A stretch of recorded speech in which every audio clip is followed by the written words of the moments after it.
Samantala, 3 buwan bago ang nakatakdang confirmation hearing ni dating Pangulong Rodrigo Duterte sa kanyang kaso sa ICC, na isumite na ng prosekusyon ng ika-11 batch ng mga ebidensya laban sa kanya. Ang bagong batch na ito naglalaman ng higit 1,000 items ng ebidensya na magdidiin kay Duterte para sa kasong Crimes Against Humanity kaugnay ng War on Drugs campaign.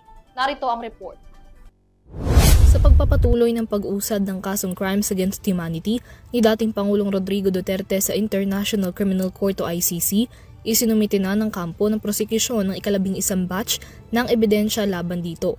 Batay sa kopya ng 11 Communication of the Disclosure of Evidence ng prosecution team, kinumpirma nito na na-disclose na ang mga dagdag na ebidensyang ito sa kampo ng defense team ni Duterte noong ika-27 ng Hunyo.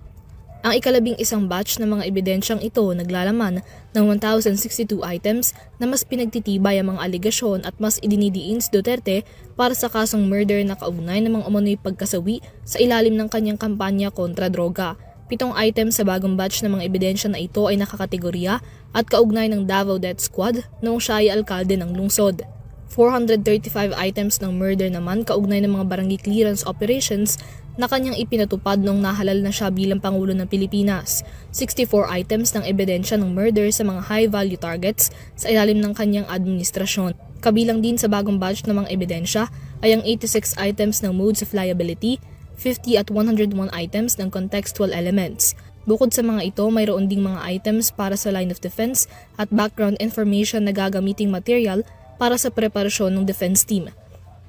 Nakatakda ang confirmation hearing ni Duterte sa ika-23 ng Setyembre habang wala pang desisyon ng ICC plenary sa kanyang apelang interim release.